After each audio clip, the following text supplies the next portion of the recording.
Salut, c'est Guillaume, l'instigateur de ce podcast. Bon, je t'embête un peu, j'ai besoin de 400 donateurs mensuels pour avoir une sécurité financière et pouvoir continuer mes podcasts. Alors si mes podcasts t'inspirent ou t'aident, deviens un des 400 en cliquant le lien dans le descriptif de cet épisode ou en m'envoyant un email à guillaumefedepodcast@gmail.com. Merci. Bienvenue sur ce podcast qui aide les gays ou queers à s'épanouir sexuellement. Moi, c'est Guillaume, votre hôte. Je suis gay, j'ai 36 ans et avec ce podcast, je suis enfin sur mon chemin d'épanouissement. Ce podcast, c'est mon guide pour apprendre et me débloquer.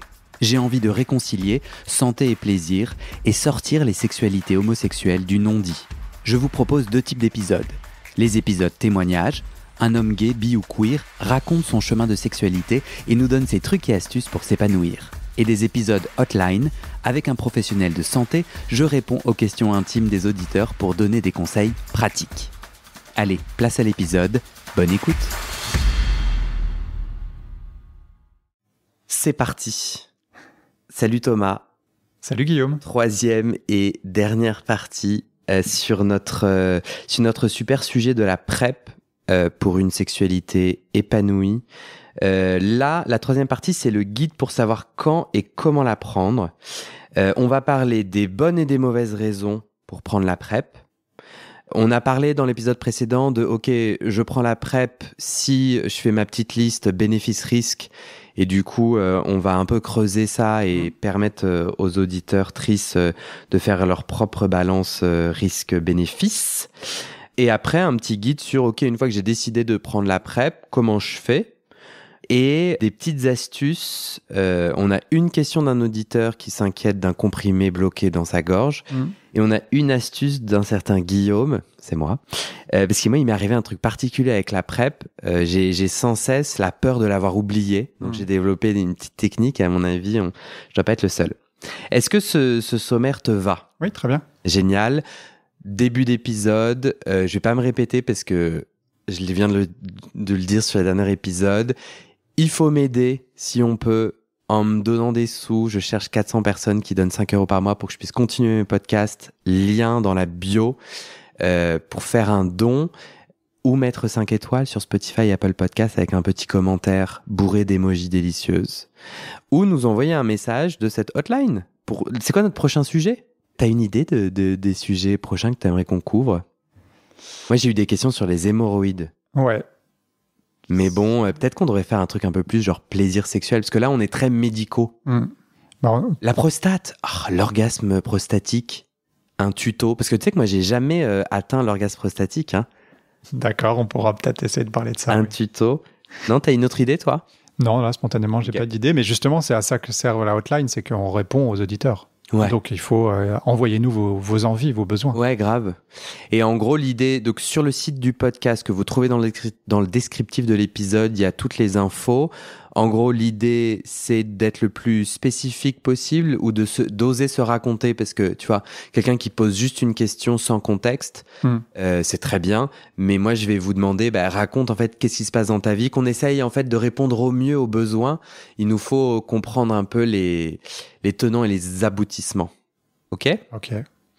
C'est parti. Bonne et mauvaise raison de prendre la PrEP. Alors, on a identifié trois questions à se poser pour prendre la PrEP ou pas, et on va voir les bonnes et les mauvaises. La première question, c'est à quel point ma sexualité est active. Donc une mauvaise raison de prendre la PrEP, c'est si tu n'as aucun rapport sexuel, ça fait pas de sens, puisque du coup, tu n'as pas une sexualité à risque. Exactement.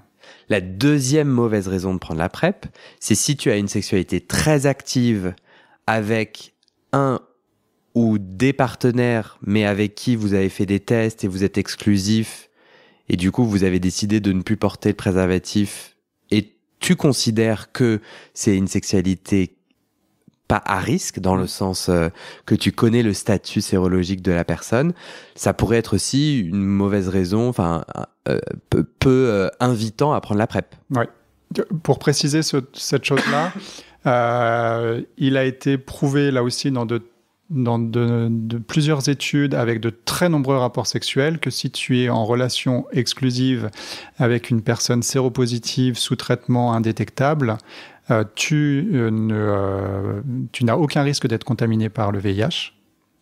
Et donc, les partenaires séronégatifs de personnes séropositives ne prennent pas la PrEP. Ce n'est pas une indication à la PrEP. Ouais, très bon point.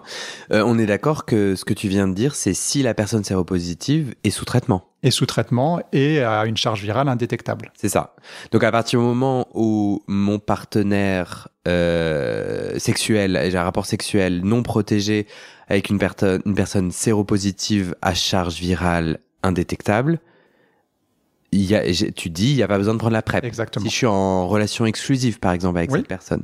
Ou même si tu es en relation non exclusive, enfin, si tu rencontres quelqu'un qui est séropositif, qui te dit qu'il est indétectable, c'est con. Il n'y a aucun risque d'avoir une transmission de VIH.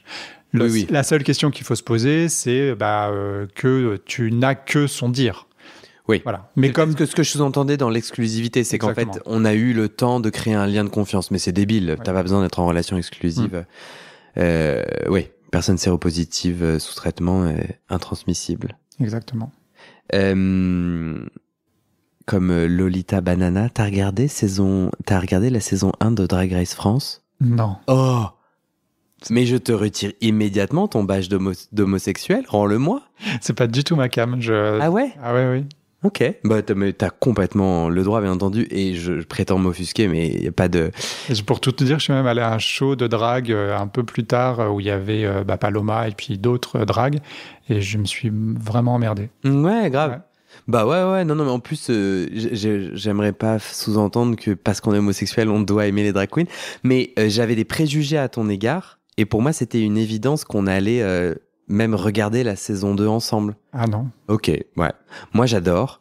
Et une des contestantes, donc une des compétitrices de ce show de drag queen sur France 2, Lolita Banana, a fait tout un épisode, enfin, a transmis ce message, parce que je crois que, du coup, si j'ai bien compris, il est séropositif indétectable. D'accord. Et il disait, il avait, je crois, une robe sur laquelle il y avait U égale U, enfin, U égale U, c'est-à-dire undetectable. Untransmissible. Merci beaucoup. Imprononçable. Non, imprononçable. Bon, on l'a pas encore en français. Et si, en français, c'est I égale I. Indétectable, intransmissible. Merci. Bah, peut-être je me souviens mal de l'épisode. Non, t'as raison, c'était U égale U. J'ai vu les photos, mais ouais. Mais en français, c'est cool. I égale I. Franchement, sur une chaîne publique et tout, j'ai trouvé ça courageux, important et tout. Je trouve ça super inspirant. Ok. Donc, 1, on s'est posé la question sexualité active. 2, sexualité active avec qui? Et donc, la question de la prise de risque. 3, l'impact sur ma santé mentale. Juste pour revenir sur le point précédent, avoir une vie sexuelle active, c'est important à se poser comme question, mais c'est important effectivement sur les prises de risque, parce qu'on peut avoir une vie sexuelle très active, mais ne prendre aucun risque de transmission du VIH. Utilisation systématique du préservatif, pas de sperme en bouche, tout ça, c'est des pratiques sexuelles qui sont sans aucun risque. Et donc là, il n'y a pas forcément besoin de prendre la PrEP dans ces situations-là. Ou relation épistolaire. Oui, on parle de vie sexuelle active. Bah attends, mais peut-être je me masturbe de ouf en échangeant des lettres enflammées avec des inconnus du monde entier. Et là, mais là, on est dans le cas 1 que tu as décrit, c'est-à-dire pas de vie sexuelle active. Oui, active dans ce sens-là. Mais on est d'accord que la masturbation, si ma sexualité c'est me masturber à côté de quelqu'un d'autre, zéro prise de risque. Il n'y a aucun risque, ouais. Et même si vous vous masturbez réciproquement, il n'y a pas de prise de risque vis-à-vis du VIH. Par exemple, je rencontre quelqu'un, on s'embrasse très très longtemps, on se crache dans la bouche et on s'entre-masturbe. J'ai pris aucun risque. Aucun risque vis-à-vis de transmission du VIH. Vis-à-vis de la question du VIH. Du coup, si je prenais la PrEP pour ça, ce n'est pas utile. Non. Puisque le VIH se transmet pas par la salive, par les bisous. Ok. Et le troisième élément, du coup, c'est à mettre dans la balance risque-bénéfice pour choisir de prendre la PrEP, c'est l'impact sur la santé mentale. Là, c'est l'histoire de Bibi. Bibi's story. Qui tout d'un coup prend la PrEP et va mieux. Mais qui franchement, et en fait, on est pas mal, j'ai eu pas mal de témoignages d'auditeurs, enfin pas mal, j'en ai eu 3. Est-ce pas mal? Je sais pas. Mais tu vois, Fab qui me dit « La PrEP m'a permis d'être plus détendu dans les rapports, à ne plus penser à ça, entre guillemets. » Il ajoute entre parenthèses la peur du VIH. Ne plus penser à ça tout le temps, notamment lors des pipes. J'ai enfin mis les pieds dans un sauna. Emoji qui rigole, emoji singe qui se protège la bouche, qui se cache la bouche. D'ailleurs, je sais pas, il fait hihihi, c'est ça? Bon, je sais pas pourquoi il m'a mis un emoji singe qui me cache sa bouche. Parce que c'est pas toujours simple à avouer que c'est ce qu'on disait dans l'épisode 1, que tout d'un coup, la PrEP, elle libère des fantasmes qu'on s'avouait pas avant et qu'on a peut-être du mal à continuer à avouer. Mais c'est ça, elle sert à ça parce qu'elle soulage et elle permet d'aller explorer sa sexualité. Complètement. Cet autre auditeur qui dit « La PrEP à la demande m'aide à lâcher un peu prise et à dédramatiser. Ça m'aide à maîtriser une sorte d'hypocondrie liée aux MST, VIH en premier, que j'analyse comme étant la traduction d'une certaine culpabilité d'être homosexuel. Je note que cette hypocondrie tend à diminuer au fur et à mesure que je m'assure mieux comme gay, que je m'assume mieux comme gay et que je l'accepte. » Je pense que à plein d'égards, moi je pense que je suis dans le cas où je ne suis pas en prise de risque. Non, c'est pas vrai. C'est pas vrai parce que je suis en couple ouvert avec un mec avec qui j'ai des rapports sexuels réguliers. Mais comme on est ouvert, on a des rapports sexuels avec des partenaires inconnus. Donc, mais en tout cas, le gros de ma PrEP, elle est liée à mes angoisses. Parce que je pense que je pense que ça m'a, en tout cas sur cette première phase depuis septembre, c'est vraiment ça que c'est venu m'aider à faire, c'est venu m'autoriser à. Puis en préparant cet épisode, je me disais ce que j'adore aussi dans la PrEP en continu, c'est que je peux baiser à n'importe quel moment. C'est vrai? Oui. C'est-à-dire, je marche dans la rue et je peux draguer. Franchement, il m'est arrivé un truc il y a pas longtemps. En bas, là. Non, mais attends, faut que je vous raconte. C'est délicieux. Et ça, c'est quelque chose que moi, j'ai jamais eu de ma vie. J'ai jamais été aussi libre en tant qu'homosexuel. Et c'est pour ça que pour moi, oui, c'est un peu croustillant, c'est un peu un détail. Mais en vrai, c'est la vraie liberté d'être homosexuel. Donc, je suis dans la rue, je rentre du sport. Je suis allé m'acheter genre un comté dans un supermarché, je suis avec mon comté, je traverse la rue et je fais du eye contact, genre je regarde un mec sur un scooter. Il avait un casque, mais je voyais un peu ses yeux et tout, il était assez sexy, tout était assez sexy et je le regarde assez droit dans les yeux. Je pense que l'adrénaline, la dopamine du sport me rendait un peu plus excité. On se mate, assez brièvement quand même parce que je ne fais que traverser avec mon comté. Et là, je commence à faire le code pour rentrer dans mon immeuble. Et je décide de me retourner pour voir s'il continue à me regarder. Bon, là, déjà, j'ai le cœur qui bat à toute vitesse. Parce que je me dis... Et là, il était arrêté sur le côté et il me regardait. Et là, je me dis, je fais quoi? Comment je lui dis quelque chose? Et je crois que du coup, je reste et je continue à le regarder pour un peu lui donner l'assurance que oui, vas-y, pose ton scooter et viens, ce qu'il fait. Et après, on est là dans mon hall d'immeuble et du coup, il enlève son casque, je découvre qui il est trop beau. Et je crois qu'il y a une espèce d'échange un peu, je lui dis salut. J'étais un peu gêné, et puis à la fois, j'étais là, bon, apparemment, on a envie de la même chose. Mais tout ça s'est passé très vite, et jamais j'aurais pu sans PrEP. Donc, qu'est-ce qui s'est passé? Je me suis autorisé à faire tout ça et avoir envie. Et ce qui est délicieux, c'est que je sais pas si j'avais envie d'un rapport sexuel, avec ou sans capote, c'est pas ça. Mais je savais que j'étais en confiance et je pouvais aller draguer, je pouvais aller à n'importe quel endroit que je souhaitais. J'étais libre. Et j'avais pas, comme d'hab, mille et une idées de non, parce que après, je vais avoir super peur. Parce que moi, quand j'avais des rapports sexuels avec préservatif, après le rapport, même s'il n'y a pas eu prise de risque, j'avais peur. J'avais, tu vois, des vraies angoisses, ça m'empêchait de dormir et tout. On s'est embrassé. Et pourquoi il est pas monté chez moi? Je crois que j'avais un rendez-vous. Je lui ai dit non. Et je lui ai dit, mais viens, je prends ton numéro. Et en fait, il avait un mec. Et j'étais là, ah. Bon. Et il a pas voulu prendre mon numéro. Il m'a dit, on se reverra. Je lui ai dit, ça me paraît compliqué. Et il me dit, non, on s'est jamais revus. Mais je l'ai trouvé sur Facebook. Il m'a raconté ce qu'il faisait comme boulot et tout. Je l'ai trouvé sur Facebook. Je lui ai envoyé un message et il ne m'a jamais répondu. J'ai décidé de pas être le gros relou qui relance. T'as bien fait. Mais ça, c'est la PrEP. Et c'était délicieux, tu vois. Oui. Toute cette aventure, je me le serais pas autorisé sinon. Il s'avère qu'il n'y a pas eu de rapport sexuel, mais il y a un état d'esprit qui a changé chez toi depuis. Oui, parce que aussi, je trouvais pas ça ok pour moi de chauffer des gens, de les amener jusqu'au rapport sexuel pour après leur dire, en fait, on va pas avoir de rapport parce que je suis coincé. Ouais. Je trouvais pas ça ok. Du coup, je voulais pas jouer le jeu parce que j'aurais pu aussi juste vivre tout ça en ayant bien conscience que rien n'allait arriver parce que je suis un hypocondriaque qui angoissait, tu vois. Il y a une histoire aussi qui nous a été racontée. Est-ce que c'est un témoignage? Est-ce que c'est un patient qui parle de checker en permanence pendant un rapport sexuel si le préservatif est toujours en place, s'il n'est pas déchiré, si...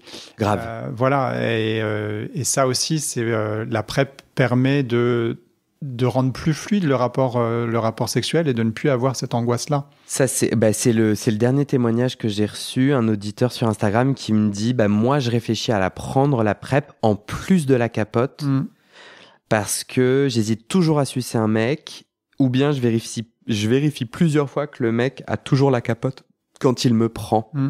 Donc ouais, tu m'étonnes, c'est un vrai interrupteur de plaisir et de lâcher prise, quoi. Tout à fait. Si t'es sans cesse dans ça. Donc ça, c'est le dernier élément pour moi.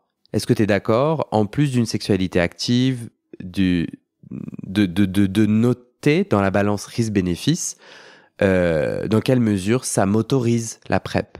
Quel impact ça a sur ma santé mentale? T'es d'accord? Oui, et puis sur ta vie sexuelle plus largement. Ouais. Tu parlais des modalités de prise. Peut-être on peut en parler maintenant?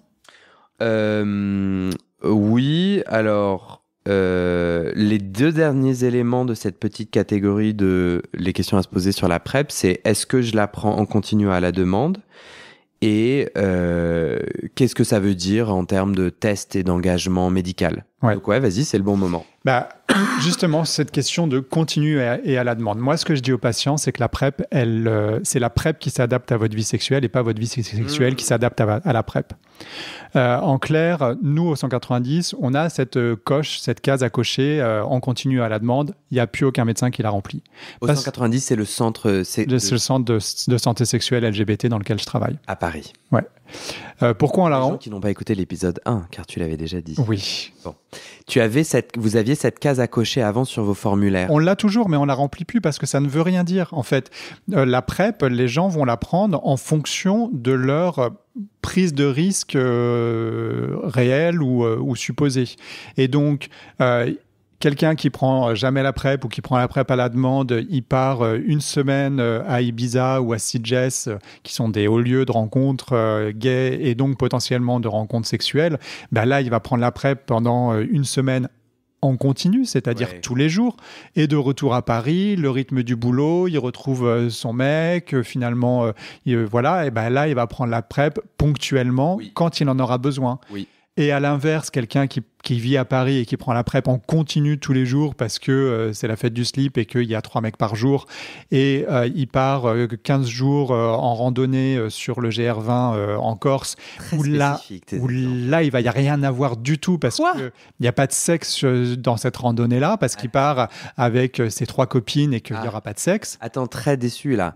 On pourrait croiser un bel homme qui lui aussi fait une marche et genre peut-être qu'on a plusieurs tentes. Oui. Mais non, mais j'ai compris. Voilà. Donc voilà. Et à ce moment-là, il arrête la PrEP pendant ces 15 jours de rando Et pour autant, que sont ces deux personnes-là? Est-ce qu'elles sont en continu? Est-ce qu'elles sont à la demande? Non, elles prennent la PrEP quand elles en ont besoin. Quand on a préparé cet épisode, alors que moi je prends la PrEP, j'ai beaucoup aimé ce que tu as dit. Ça, c'est quand même une mise à jour qui, moi, m'a été utile. Enfin voilà, je te remercie. Grave. La seule chose qui change, c'est si j'arrête ma PrEP, soit je la prends que en ponctuel et ma première prise, c'est toujours 2 prises et je suis protégé au bout de 2 heures. Exactement. Du coup, si j'ai fait 6 mois de continu et je l'arrête et je la reprends, même si je l'ai pris 6 mois en continu avant, je reprends toujours 2 comprimés. 2 comprimés. Pour des raisons de simplicité, on va dire oui. Toujours 2 comprimés. Concrètement, si ça fait moins de 7 jours que vous avez arrêté la PrEP et que ça faisait avant plus de 7 jours que vous la preniez, vous pouvez reprendre avec un seul comprimé. Ah ouais? Ouais. Mais vous prenez pas la tête. C'est quoi la différence entre 2 et 1 comprimé? Prenez 2 comprimés et vous êtes sûr avec 2 comprimés, vous posez pas la question de la durée. Est-ce que ça faisait 6 jours? Est-ce que ça faisait 5 jours? Vous prenez 2 comprimés et ça change rien. En tout cas, je sais dire que la PrEP ne réduit pas les allergies, ni la toux liée à mes allergies qu'on entend continuellement.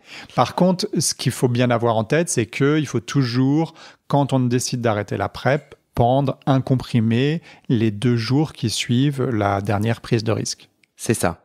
Et ça, l'arrêt de la PrEP, vraiment, c'est vraiment important. On en parlera un peu plus tard sur justement une petite astuce, parce que ça, il y a des apps qui te permettent en fait de savoir jusqu'à quand tu es protégé par ta PrEP et du coup tu t'assures. Toi, tu utilises une app? Non. Toi, t'es un homme libre. Oui. Tu utilises des feuillages? C'est-à-dire? Non, je sais pas, j'avais envie de te dépeindre comme un homme très proche de la nature. Non. Du coup, comment tu fais pour pas oublier ta PrEP? J'essaie de la prendre à horaire fixe. Ouais. Voilà. En fait, je l'ai ritualisé en même temps que je me brosse les dents, quoi. Tu chantes une petite chanson? Sur la prise, pour revenir à ce qu'on a dit tout à l'heure, j'ai beaucoup aimé ton exemple de j'étais libre, donc je pouvais faire ce que je voulais au moment où je voulais. Les gens me demandent souvent, est-ce que vous conseillez plutôt la prise à la demande ou la prise en continu? Pour les raisons qu'on a évoquées, c'est surtout lié à la vie sexuelle. Et la vie sexuelle, c'est ça aussi. C'est vous, est-ce que vous êtes plutôt un impulsif? Est-ce que est-ce que vous pouvez programmer vos rapports sexuels? Et si oui, la prise à la demande, elle est possible. Mais si on peut pas programmer et qu'on est plutôt du genre à draguer et à ramener un mec dans les 10 minutes, voilà, il faut peut-être mieux avoir la PrEP en permanence dans son corps, donc la prendre en continu. Ça, c'est une bonne raison. Ouais. Si on n'est peut-être pas très organisé, si on risque d'oublier, peut-être faut mieux la prendre tous les jours pour la ritualiser aussi. Et puis, et après, la fréquence des rapports sexuels. Quand on prend la PrEP à la demande, donc c'est 2 comprimés avant, 1 comprimé les 2 jours qui suivent. Donc ça fait 4 comprimés. Si on a en moyenne plus qu'un rapport sexuel par semaine, ça veut dire qu'on veut protéger chaque rapport sexuel avec la PrEP, ça veut dire qu'on va prendre un peu plus en moyenne que 4 comprimés. Donc autant passer à 7. Oui. Autant prendre un comprimé tous les jours. En termes de chimie, c'est pas beaucoup plus. On a vu que les effets secondaires dans l'épisode précédent étaient de toute façon pas très importants et vont pas être majorés en passant de 4 à 7.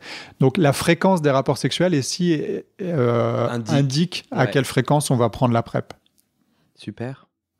Le dernier élément pour décider si et comment on prend la PrEP, c'est à quoi ça m'engage. Et on peut dire un rendez-vous de médecin tous les 3 mois. Ouais. Avant ce rendez-vous de médecin. Donc en fait, la PrEP peut être délivrée par un médecin, par n'importe quel médecin généraliste. Tout à fait. Ou par des centres spécialisés. Alors moi, j'ai des auditeurs ou des potes, je sais plus, qui m'ont dit qu'il y a des médecins généralistes qui débarquent, quoi, selon là où tu habites, ils sont là, la PrEP, là.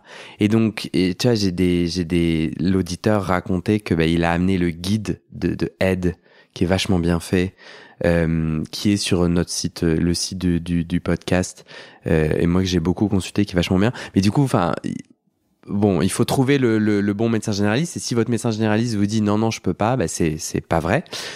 On a trouvé... Oui, je reprécise, depuis 2 ans maintenant, les médecins généralistes peuvent initier la PrEP, c'est-à-dire peuvent faire la première prescription de PrEP et tout le suivi de la PrEP. Ils ont l'autorisation légale, ce qui n'était pas le cas avant. Avant, ça se faisait que dans des hôpitaux. Ouais. Maintenant, tous les médecins généralistes peuvent le faire. Ouais. Du coup, tous les 3 mois, je fais des tests quelques jours avant le rendez-vous avec le médecin. Pourquoi j'ai des rendez-vous? C'est parce qu'on va me represcrire, parce qu'on te prescrit pas la PrEP et puis je te lâche dans la nature. Et ça, j'aime bien. Ça veut dire, moi, ça m'a obligé à avoir un suivi adulte régulier autour de ma santé sexuelle, d'en faire un sujet comme apparemment les grandes personnes font, en gérant bien sa vie. Je trouve que c'est pas une mauvaise idée.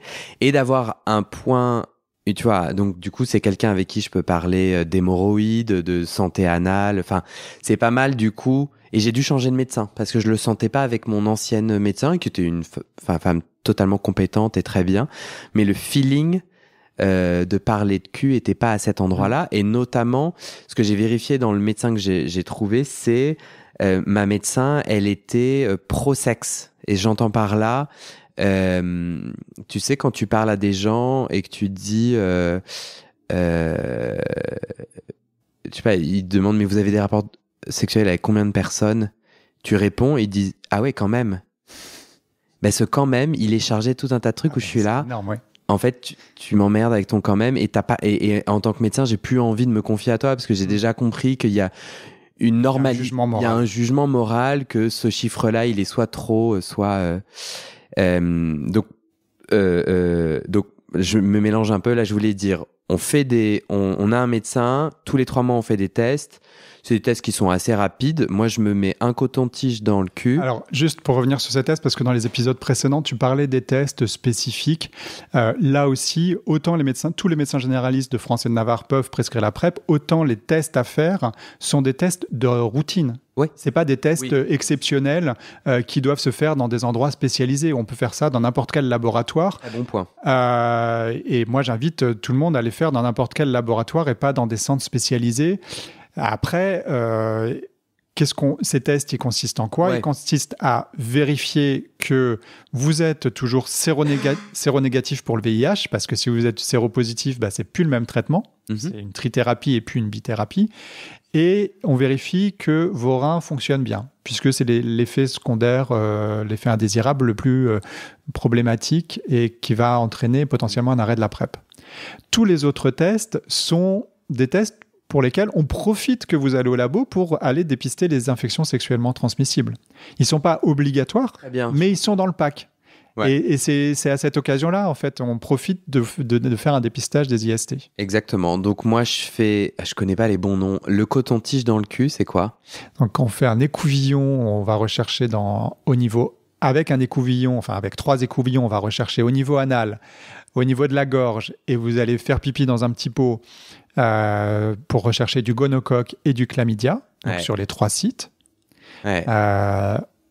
Les 3 sites. Oui, il y a les 3 sites. Ouais. En règle, les 3 endroits du corps, parce que c'est là où je peux avoir la gonocoque, c'est ça? Gonocoque et chlamydia. Et chlamydia, c'est les 2 qu'on cherche? C'est les 2 qu'on cherche en faisant ces prélèvements-là. Alors moi, le petit moment astuce, donc il y a des laboratoires où on me demande de me faire moi-même le test au fond de la gorge. Ouais. Et en vrai, on te donne une notice qui est incompréhensible. Pourquoi tu lèves la tête? Parce qu'au 190, tout le monde fait ses autoprélèvements pharyngés sans aucun problème. Alors, toi, tu es un être supérieur. Moi, petite Jean, je te parle des patients. Alors je suis bête, pas comme tes patients. Mais moi, je te promets que je trouvais que la notice n'était pas claire. Et du coup, dans un autre laboratoire, ils me l'ont fait. Ouais. Et une fois qu'on te l'a fait une fois, tu sais où tu dois aller chercher. Donc ça, c'est... Wow. Moi, ce que je dis aux patients, c'est que si vous mettez les couvillons et que vous avez envie de vomir, c'est que vous êtes au bon endroit. Ok, voilà, très bon point. Le deuxième, c'est le anal. Ça, j'ai toujours été tout seul. Ouais. Et j'ai du mal à comprendre jusqu'où je dois l'enfoncer. D'accord.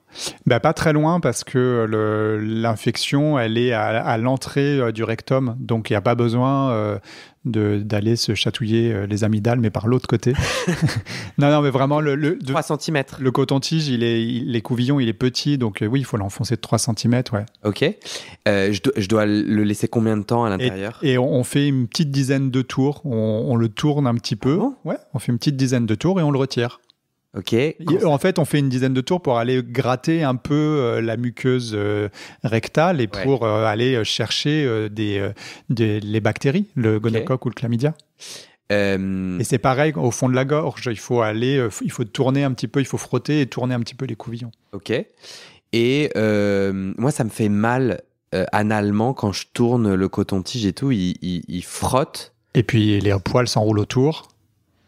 T'as des poils à l'intérieur, toi? Non, à l'extérieur. Mais le coton-tige, la tige. Ok. La tige. Oui, c'est pas agréable. Et puis, faut pas le lubrifier avec sa salive. Parce que sinon, qu'est-ce qu'on fait? On fait un test anal ou on fait un test de la gorge? Exactement. Dernière question. S'il y a du caca, s'il y a de la merde, est-ce que ça empêche le test? Le labo va le dire. Le labo va dire si c'est ininterprétable ou il va rendre soit un résultat, soit il va dire c'est ininterprétable. D'accord, ok. Donc ça, c'est Vaut mieux aller aux toilettes avant. Et vaut mieux aller aux toilettes avant, ça m'est arrivé plein de fois. Mais pas se faire un lavement avant, parce que c'est pareil pour l'urine. Il faut pas nettoyer avant, sinon on enlève les bactéries. Ok. Enfin, pas toutes les bactéries, mais... C'est le seul truc un peu relou de mes tests PrEP tous les 3 mois, c'est que du coup, je dois ne pas avoir fait pipi 2 heures avant. Oui. Le temps de laisser aux bactéries, s'il y en a, de se développer dans l'urètre. Parce que du coup, il y a des cotons-tiges et un test pipi. Exactement, le premier jet urinaire. Le premier jet dans un petit pot. Bon, ce serait le seul truc où... Mais sinon, c'est ça, et c'est tous les 3 mois. Et du coup, prise de sang. Une prise de sang. Et c'est tout. Et moi, ce que du coup je trouve vachement chouette, c'est que quand il y a un bon lien avec le médecin, on peut parler morpion, on peut parler de plein d'autres trucs qui peuvent arriver.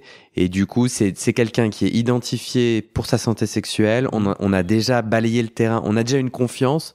Donc du coup, s'il m'arrive quelque chose pendant mon cheminement de sexualité, j'ai une personne de confiance. Et ça a beaucoup de valeur quand tu essayes de t'épanouir sexuellement et que tu fais tes petits tests.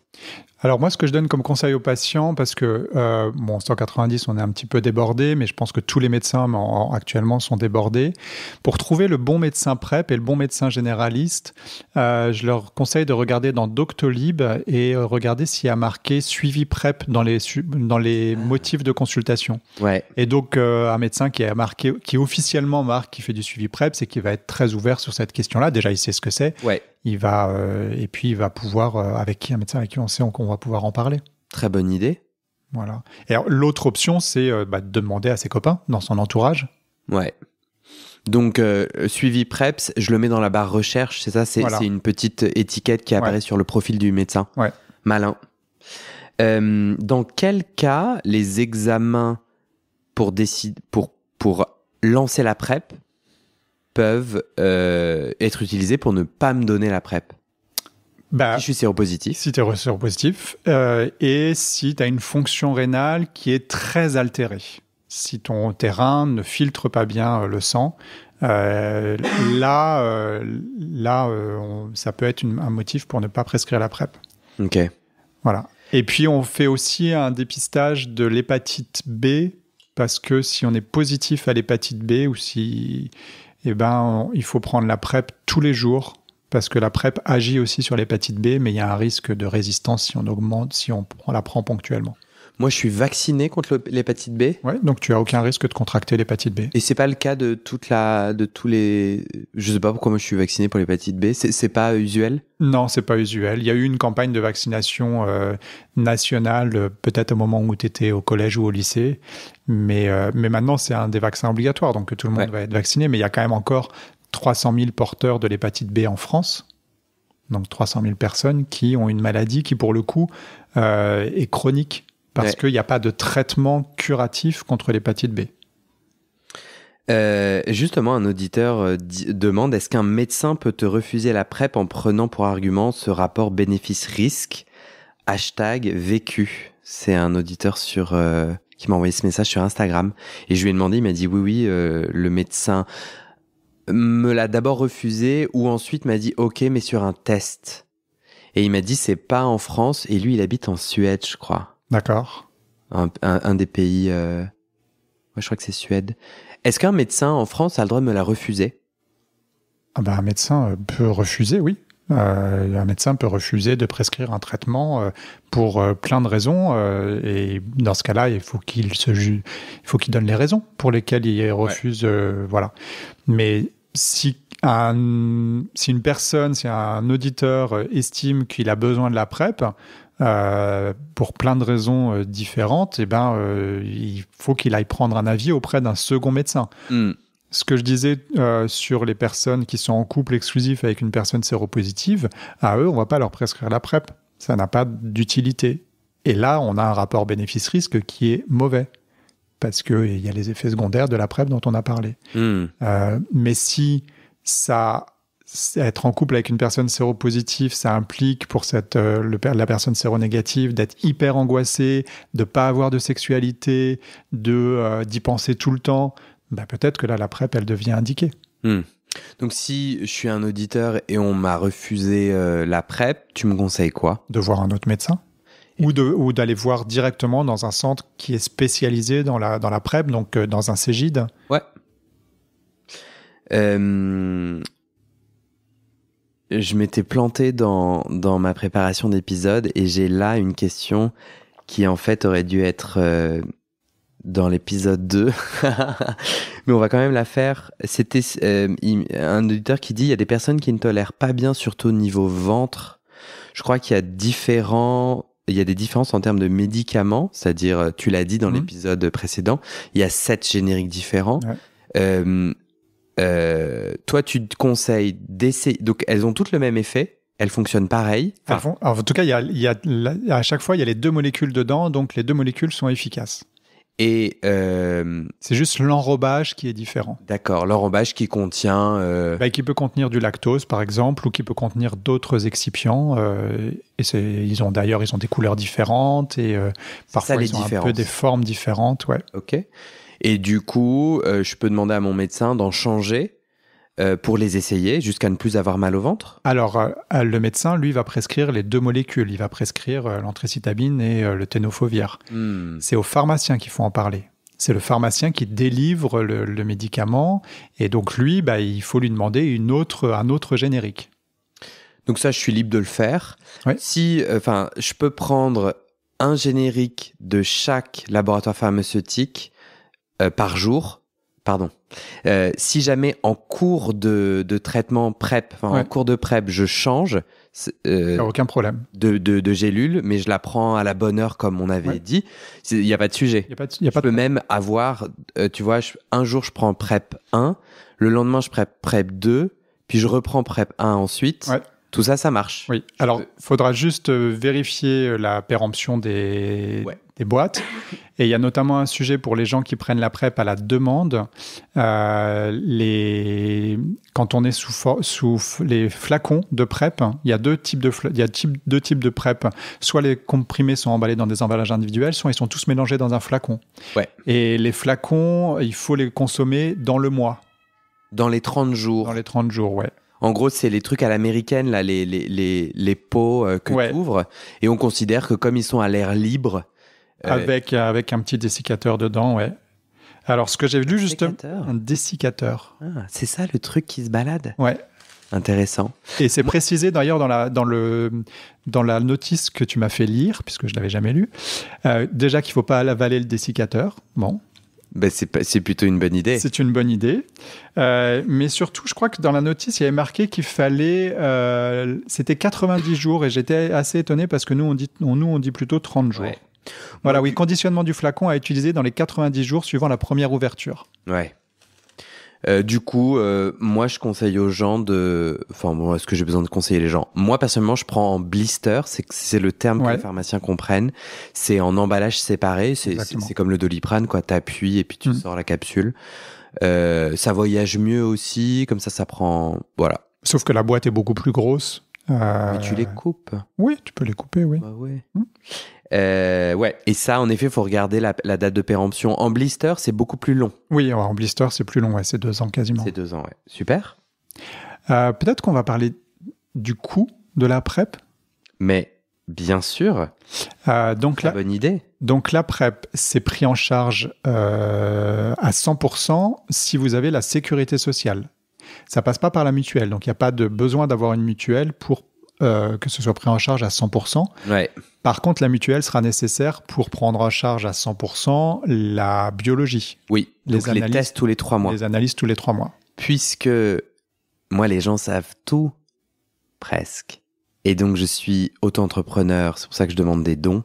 Et je dépends des dons des auditeurs. Je n'ai pas de mutuelle.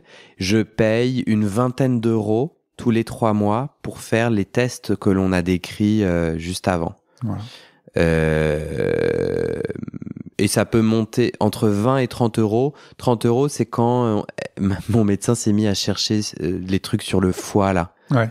Faire des tests complémentaires. À faire des tests complémentaires. Mais j'ai trouvé que du coup, c'était quand même très... C'est très honnête pour des laboratoires, pour des tests. C'est bien couvert, quoi. Bah, la sécurité sociale prend en charge 65% des frais. Donc, voilà. Et en termes de coûts, donc c'est transparent pour ceux qui l'apprennent, mais il faut savoir qu'une boîte, c'est environ 170 euros. Donc quelqu'un qui l'apprend tous les jours, ça fait 170 euros par mois que ça coûte à la sécurité sociale. Pour autant, la sécurité sociale, c'est un assureur. Et s'ils ont décidé de rembourser la PrEP à ce prix-là, c'est qu'ils savent qu'il vaut mieux rembourser la PrEP à des gens qui vont la prendre ponctuellement ou en continu pendant 1 an, 4 ans, 10 ans, plutôt que de voir... Donc, il vaut mieux rembourser à beaucoup de gens cette somme-là, plutôt que de voir quelques personnes qui vont devenir séropositives. Et qui coûtent plus cher à la sécu. Et qui vont coûter beaucoup plus cher parce que être séropositif, c'est être séropositif toute sa vie, c'est faire des examens complémentaires, c'est avoir un suivi beaucoup plus important. Donc, il n'y a pas de culpabilité à avoir de je coûte cher à la sécu parce que je prends la PrEP. Ah, t'as des patients qui te disent Bien ça? sûr. Oh, les petits choux. Oui, mais c'est... Ils s'inquiètent du trou de la sécu. Ouais. Au lieu de s'inquiéter de leur trou à eux. Voilà, excellent. Donc, c'est... J'ai fait rire Thomas. C'est bon, je peux mourir en paix. C'est pas... Voilà, faut pas que vous ayez de culpabilité vis-à-vis de la société à prendre la PrEP. Ouais. La PrEP, si le législateur et l'assurance maladie ont décidé de la rembourser, c'est qu'ils ont estimé que ça avait un service médical rendu suffisamment intéressant pour ça. Donc, oui, parce que y a... Et là-dessus, il n'y a pas de morale non plus. Voilà. Il n'y a personne qui va vous juger parce que tu te rends compte ce que tu coûtes à la sécu parce que tu baisses sans capote. Non, c'est... Vous êtes validé au niveau sociétal. Enfin, la société l'a validé. Et moi, j'ajouterais, si quelqu'un vous dit ça, éloignez-vous, partez, faites comme Adèle Haenel, levez-vous et barrez-vous. Non, mais franchement, si quelqu'un te dit tu coûtes cher à la sécu, tout ça pour baiser sans capote, c'est peut-être quelqu'un avec qui j'ai envie d'avoir un débat ou me défier, mais c'est pas une personne qui va nous aider à être dans un élan d'épanouissement sexuel. Non, mais c'est peut-être que c'est aussi ma mère ou mon oncle et j'ai pas le choix de me lever et de me barrer. Mais c'est surtout très culpabilisant parce qu'on parle de sexualité et donc on juge les comportements sexuels, mais on va pas juger la chimiothérapie de la personne qui a un cancer du poumon à cause du tabac, ou on va pas juger quelqu'un qui est diabétique ou quelqu'un qui... ou qui aura eu un accident de la route. Je veux dire, il y a des risques dans plein de situations différentes et la solidarité nationale, elle sert à ça, elle sert à accompagner les risques que les gens prennent. Alors là, j'étais complètement passé à côté de cet argument-là en préparant avec toi. Et je découvre qu'il y a des gens qui s'inquiètent de ça. Ouais, mais parce qu'on n'en avait pas parlé en préparation, mais ça me vient là. Ouais, mais c'est super. Vachement important. Un auditeur demande est-ce qu'il y a des contre-indications, c'est-à-dire en plus, donc on a parlé des examens, etc. Mais un auditeur, lui, il a un médicament pour le trouble de son rythme cardiaque et un médicament pour son épilepsie. Contre-indication avec d'autres médicaments? Par exemple, là, alors, cet auditeur-là, il a 2 médicaments. Ouais. Les 2 seules contre-indications, on en a déjà parlé 2 fois, c'est une insuffisance rénale profonde et une séropositivité au VIH. Ouais.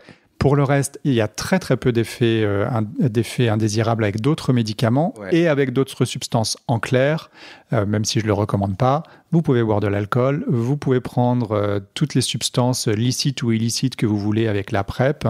Ça ne va pas diminuer ou augmenter son effet, ça ne va pas avoir des interactions avec d'autres choses. Sauf Si je bois tellement que je la vomis. Oui, oui. C'est sûr qu'il faut la prendre. C'est très détail, là. Ouais. Donc là, par exemple, cet auditeur, bon, de toute façon, on l'invite à trouver son médecin et à vérifier. Mais là, toi, en tant que médecin, trouble du rythme cardiaque, donc il prend du sotalol. Ouais. Et il a de l'épilepsie, il prend du Gardénal. Pas de contre-indication. Non. Tu m'as déjà, je crois, parlé de contre-indication avec des compléments alimentaires, dont mes graines de chia. Oui, mais ça, c'est plus globalement, c'est pas une contre-indication entre la PrEP et les compléments alimentaires. C'est une contre-indication des graines de chia ou ou du charbon activé. J'ai un patient à qui s'est passé ça. On lui avait pas dit que le charbon activé, ça absorbait toutes les molécules chimiques. Et donc lui, il prenait son charbon et sa PrEP. Et la graine de chia et le psyllium font la même chose. Elles vont garder dans l'intestin les molécules chimiques et donc elles vont empêcher qu'elles soient absorbées. Donc il ne faut pas prendre de médicaments avec charbon activé, graine de chia ou psyllium. Parce que sinon, le médicament ne va pas être digéré. Mais ça va avoir un impact sur le fait... Donc je n'ai pas été protégé par ma PrEP tandis que je la prenais en même temps que ma graine de chia. Il faut prendre à 2 heures d'intervalle minimum. À 2 heures. Ouais. Ça, c'est prouvé par des études. Bien sûr. C'est très intéressant, je ne le savais pas. Alors, pourquoi graines de chia et psyllium? C'est pour celles et ceux qui nous ont écoutés sur le plaisir anal et la sodomie. Moi, tu sais que maintenant, je mange des graines de chia quotidiennement. Et alors? Avec des petites fraises, parce que c'est la saison. Bof la saison. Et as-tu un transit régulé grâce aux graines de chia? Ouais, vraiment en plus. Mais après, je sais pas si sans. Mais oui. Bon. Du coup, il est mieux régulé. Les lavements, c'est mieux. Je suis très heureux du cul. Mais donc, je dois attendre 2 heures entre mes graines de chia et tout autre médicament. Et tout autre médicament, c'est-à-dire là, mes trucs contre les allergies, je les prends pas en même temps que la PrEP. Non. Donc, non, tu les prends pas en même temps que tes graines de chia. Ah ouais. Tu peux les prendre en même temps que ta PrEP. Ok. Très intéressant. Ok. Mode de prise. Un auditeur demande, est-ce qu'on est bien sûr que le schéma toutes les 24 heures, est-ce qu'on est bien sûr... Alors je vais la refaire parce que je crois que je comprends pas sa phrase. Est-ce qu'on est bien sûr sur le schéma toutes les 24 heures, plus ou moins 2 heures? Est-ce mauvais si on décale de 2 heures tous les jours? Non, on peut. Alors... Si on est à la demande, respecter les horaires, c'est important.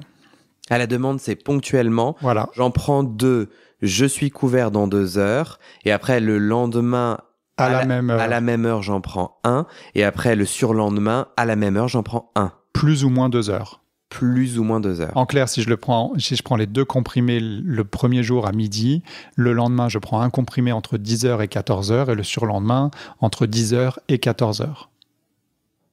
Voilà. Ça, c'est important de respecter parce que la cinétique d'élimination du médicament fait qu'il faut être régulier pour avoir toujours une quantité suffisante de médicaments dans le sang pour être protégé contre le VIH et l'éliminer. Ça, c'est comment fonctionne la PrEP, épisode 1. Ouais. Donc, il y a 2 épisodes, tu l'as bien expliqué si les gens veulent.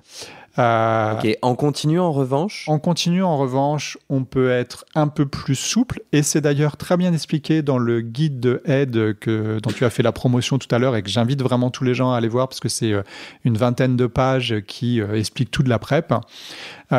Si on est en continu depuis plus de 7 jours, si on a oublié un comprimé, si ça fait moins de 12 heures, on le reprend, on prend le comprimé. Si ça fait plus de 12 heures, on ne prend pas le comprimé et on reprend le comprimé le lendemain à l'horaire habituel. Donc ça veut bien dire que... Parce qu'on considère que... parce qu'il y a suffisamment de médicaments dans le sang. Depuis 7 jours, on a une concentration suffisante pour être protégé un jour sans médicaments. Ce qui veut dire aussi que, sur le même principe, il faut prendre un comprimé tous les jours et au-delà de 7 jours, l'horaire importe peu.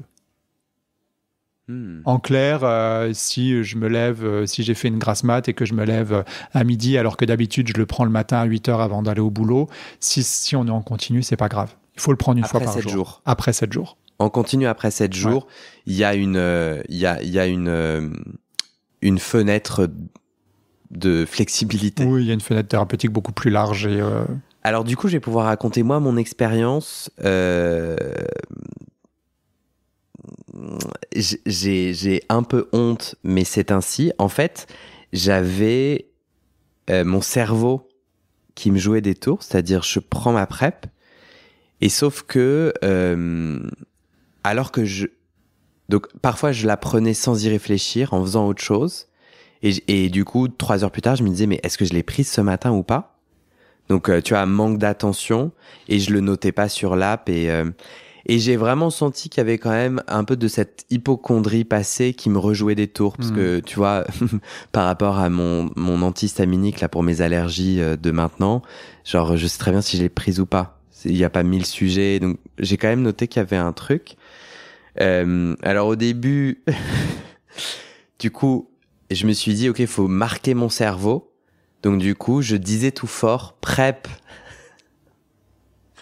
Moi, c'est le matin que je prends la PrEP. Donc, je lui dis, bah, vas-y, tu le dis tout fort.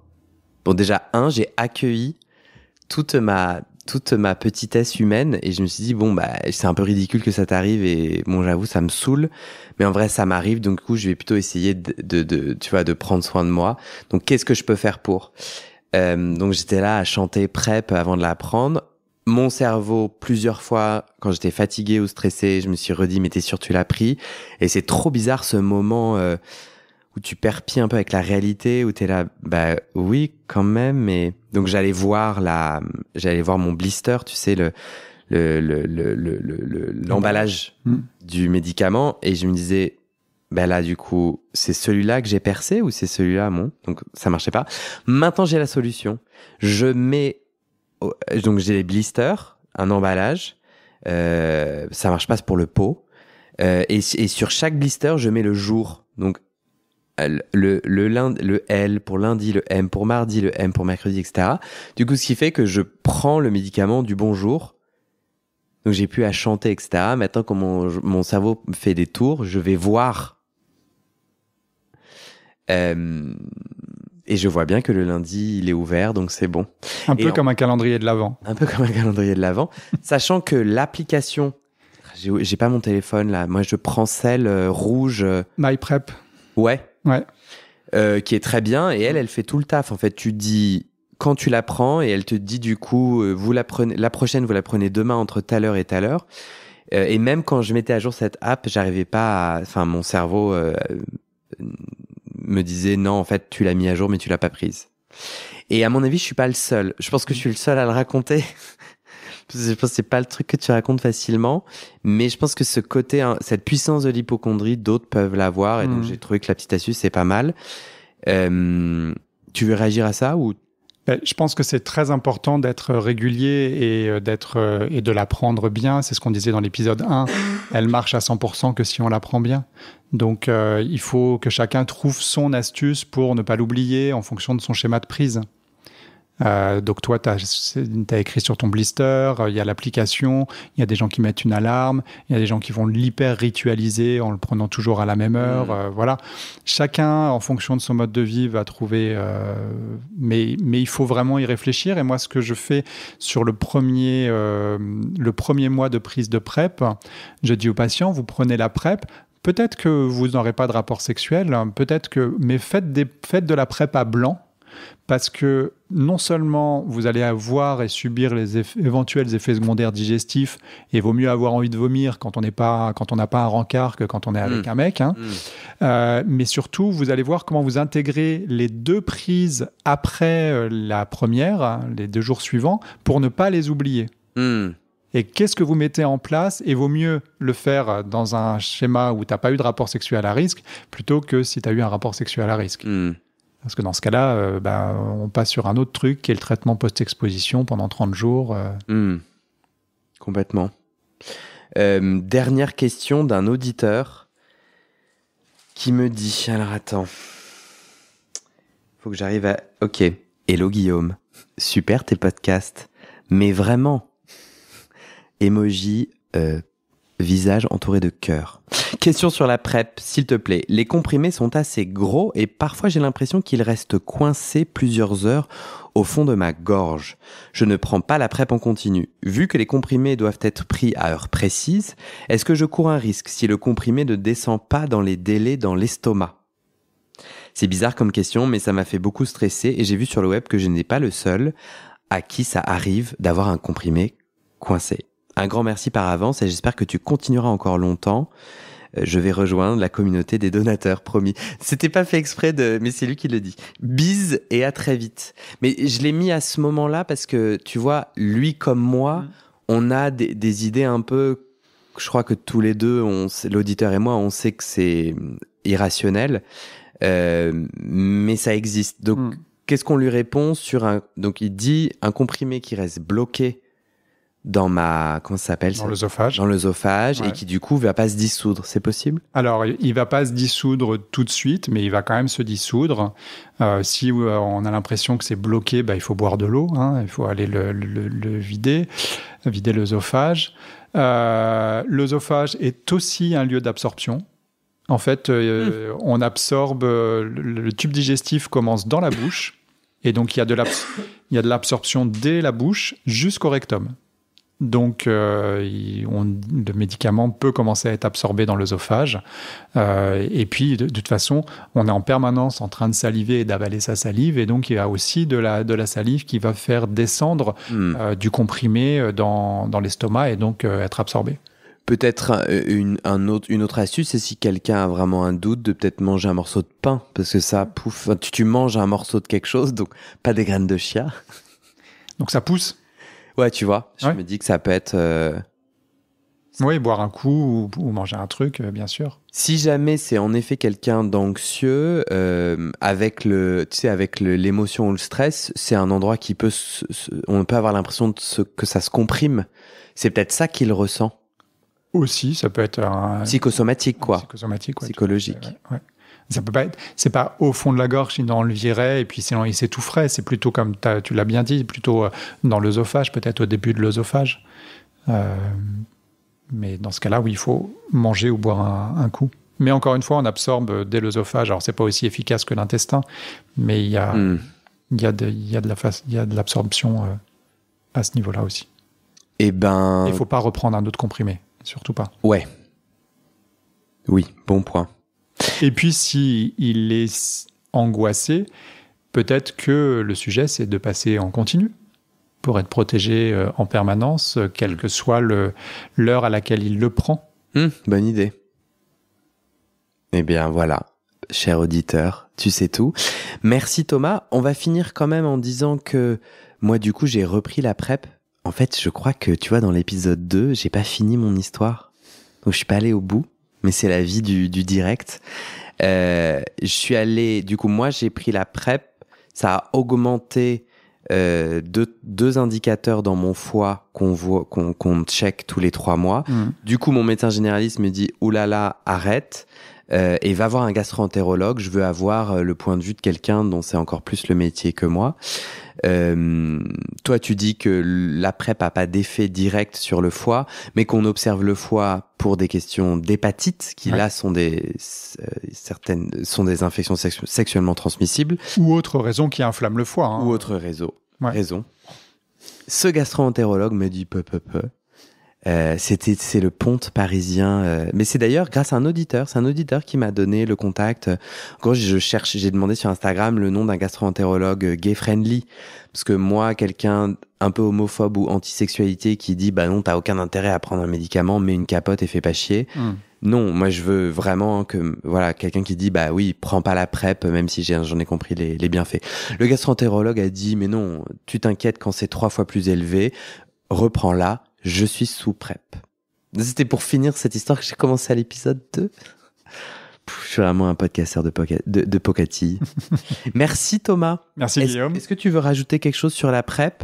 Je crois pas. Je pense que ce qu'on a dit dans les épisodes, c'est bien, hein. Si vous estimez avoir besoin de la PrEP, allez en parler à un médecin dont c'est la spécialité, en tout cas un généraliste qui s'y connaît. Ouais. Et puis allez évaluer avec lui si vous avez besoin de la PrEP réellement, comment vous en avez besoin. On continue à la demande de temps en temps. Ça peut être un sujet de discussion. Et envoyez-nous un email ou un message vocal. Allez sur le descriptif de l'épisode, site du podcast, il y a mes coordonnées. Et dites-nous ce que vous avez pensé de cet épisode. Je partage tous les retours à Thomas. Et j'en suis ravi. Merci, à bientôt. Merci Guillaume.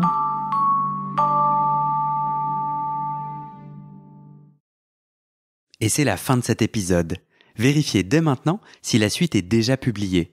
Sinon, vous pouvez vous abonner à ce podcast sur votre plateforme d'écoute pour être alerté dès la sortie des nouveaux épisodes.